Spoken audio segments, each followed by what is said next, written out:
There, what else is happening? Maybe just in the industry as a whole, or with patients that you're seeing that people ought to know about. Well, one of the biggest changes in oral health care is, and it's been happening for years, it's we're actually getting people who are kind of taking the challenge, and they're getting the really good electric toothbrush, the expensive one, Mhm. Sonicare, and they're actually flossing every day. And for people that have spaces between the teeth or whatever, we're able to do certain types of fillings or crowns that get rid of some of the space so they don't collect as much food. But we're able to actually slow down things like gum disease and tooth decay.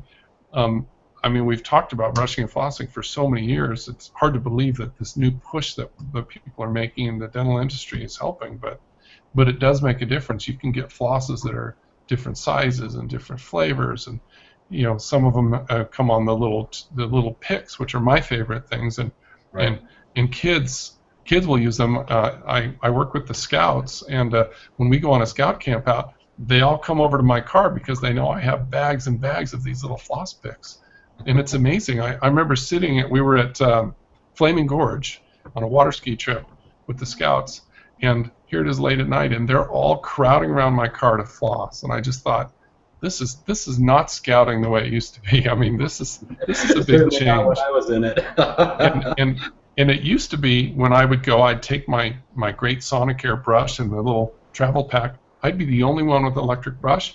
No, no, no, not anymore. Now kids are bringing their electric brushes with them when they go on these campouts. They're taking better care of their teeth, and we're seeing it. We're seeing less decay in a lot of these kids. So it's kind of exciting. That is exciting. So, all in all, oral health care is up then. Oral health care is up. There's still a lot of things they're working on. I've got a former professor of mine from USC Dental School who's working on creating tooth buds. So you'd grow your own root in your own jaw to replace a missing tooth. They're even Really? talking about transplanting. For years and years, we always just automatically took out everyone's wisdom teeth.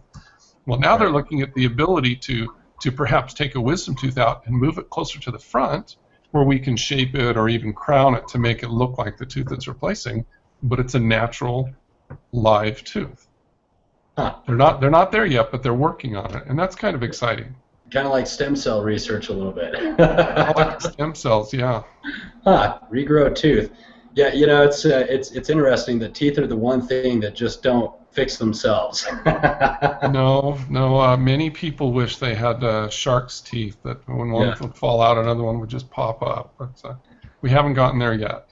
Right. Now, do you do quite a bit of wisdom teeth removal? I never really did a lot. I never really liked it. I didn't enjoy it. And I know Hmm. people who are so good at it and are reasonable cost that I don't do a lot of wisdom tooth removal.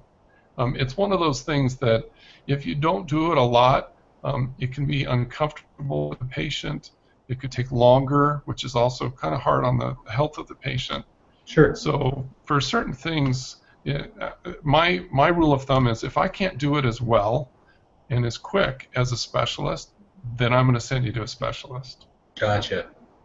Gotcha. So really, then, if I'm a prospective patient, or if I'm looking for a new dentist in the area, it would really make a lot of sense to kind of take you up on the free exam and X-ray thing, because if nothing else, I'm going to get straight advice, right? I mean, that's Yeah, for with example, say you need your wisdom teeth out. Every dentist since you were born has been telling you that. right. You come to me and you say, I think I got to get my wisdom teeth out. So we do the free exam, and we do, as one of the x-rays, we'll do a panoramic x-ray, the kind that the oral surgeons use to take the wisdom teeth out. Hmm. And then I tell you about this great oral surgeon I have. Well, when you go to the great oral surgeon, you just happen to take the x-ray that you got for free from me, so you don't have to pay for the x-ray. So you've actually gotten what I think is a good exam. You've gotten a high Hmm. quality x-ray, and you don't need to pay for the x-ray when you go to get your wisdom teeth out. Hopefully, by doing this, someone will go and get their wisdom teeth out, and then they'll feel comfortable with me, and they'll come back. And that's the main reason I do the free exam and x-rays. I want the more people that come in the office, I feel that most of those people are going to want to stay.